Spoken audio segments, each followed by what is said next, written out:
In order to dominate Vietnam, the US researched various tactics that forced our troops to surrender, such as dropping metal to jam radars, broadcasting communications between radars and control stations, and using $15 million worth of F-111 aircraft to attack at low altitudes to destroy our SAM-2 missile air defense front. However, all these tactics are only suitable when applied in other countries. Applying them to Vietnam only makes the US lose faith. It's like a household that, whenever they like pots and pans, takes a gun and shoots into the sky, and suddenly the whole family or even the whole neighborhood has a complete set to use. Because of this embarrassment, they had to improve one step further by creating the strike missile, a type of missile that is extremely destructive to our troops. Strike is an air-to-ground missile equipped with a self-guided warhead that operates on the principle of automatic control according to electromagnetic wave radiation. This means that when our radar or antenna transmits signal to the air, the strike receiver will capture it. Then, the US pilot only needs to press the launch button and the missile will follow the radar wave axis to find the target with almost absolute accuracy. It can simply be understood that if we turn on the radar to search for it, it will detect the smell of our radar and launch missiles, and once launched in this way, it almost never misses. The US flight formation at that time had to have F-105 aircraft carrying strike missiles going ahead to sniff out our missile positions. While we were turning on the radar to scan and search, before we could determine where the aircraft was, the strike missile has already found our exact address. Because of this, the strike missile caused great panic among our missile troops. If in the past we had fake positions made of press reeds to deceive them, now even fake positions couldn't fool them anymore, simply because fake positions don't have radar transmitters and receivers, only real ones do. Being deceived too many times, the US is now thinking of ways to let Vietnam set up as many fake positions as we want. They no longer identify missile positions by eye but by waves, so every shot hits its target. To overcome this US technology, our troops only need to perform a very basic operation: turn off our radar system.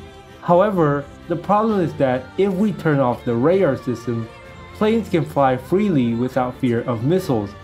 At that point, when they drop bombs, we'll suffer from even more casualties. So now, how can we turn on the radar while still being able to avoid strike missiles? After researching and understanding how strike missile works, we now understand that if in the past we arranged missile battalions separately, strike missiles would always hit because there was only one radiation source and we couldn't escape. Therefore, now our troops have arranged dozens of missiles battalions next to each other to challenge strike. Our method is to turn on the radar continuously. One side turns on while the others turns off, taking turns rotating without any pattern. Each time it's turned on for an extremely short period. This game of peekaboo confuses the strike missile, making it no different from a normal child that just dives towards any radiation it sees. But now it sees radiation everywhere, and the radiation sword keeps moving continuously. Not knowing which way to go, because of this, the US missiles fired cannot hit their targets. However, this measure is only a short-term solution. If applied for a long time, it wouldn't be effective at all because our ultimate goal is to shoot down B-52s. But now with this flickering on and off of radars, we can't shoot anything. Therefore, we will have to turn on the radar. But importantly, we need to turn on the radar while avoiding the strike missiles. To set up a missile position, especially the radar transmitters and receivers, we have to measure and survey very carefully to achieve it, not just place it anywhere. Simply because in war, life and death are separated by just a thread, so everything must be accurate to the millimeter. To set up a radar transmitter receiver, it must meet conditions such as having a large area, sufficient minimum height above water level, and no obstructions around it. Not to mention how to transport weapons there, which is a whole other issue. Because it's so elaborate, the US invention of the strike missile posed an extremely difficult problem for us. We measure and calculate for a long time to find a place to set up missiles, but now as soon as we install it, it gets destroyed by a strike missile, which is unacceptable.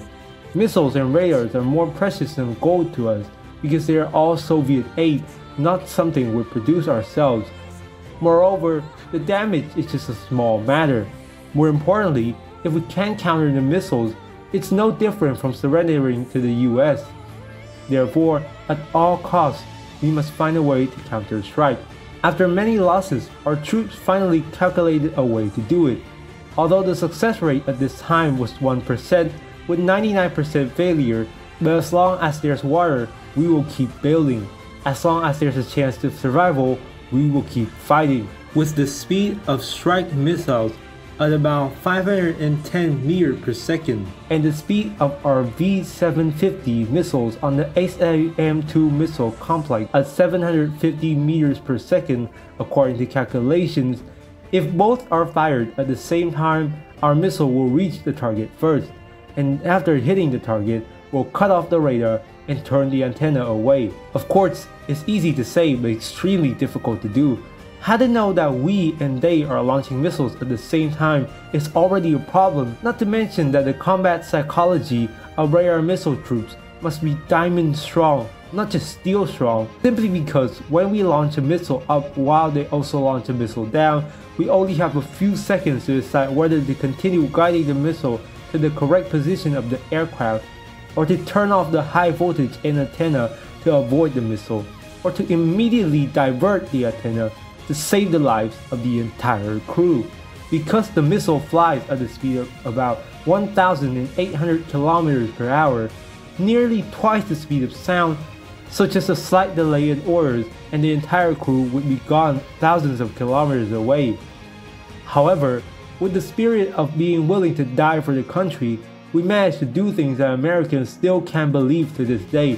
From 100% chance of strike destroying us, now the number has dropped to only 50% thanks to the intelligence and bravery of our troops. Strike had to surrender, and after eliminating Strike, we move on to shooting down B-52s. Shooting down B-52s will give us an advantage at the negotiating table at Paris. Having an advantage in Paris means that the US withdraws, the US leaves, then the puppet regime collapses, and only then can we unify the country as predicted by Ho Chi Minh.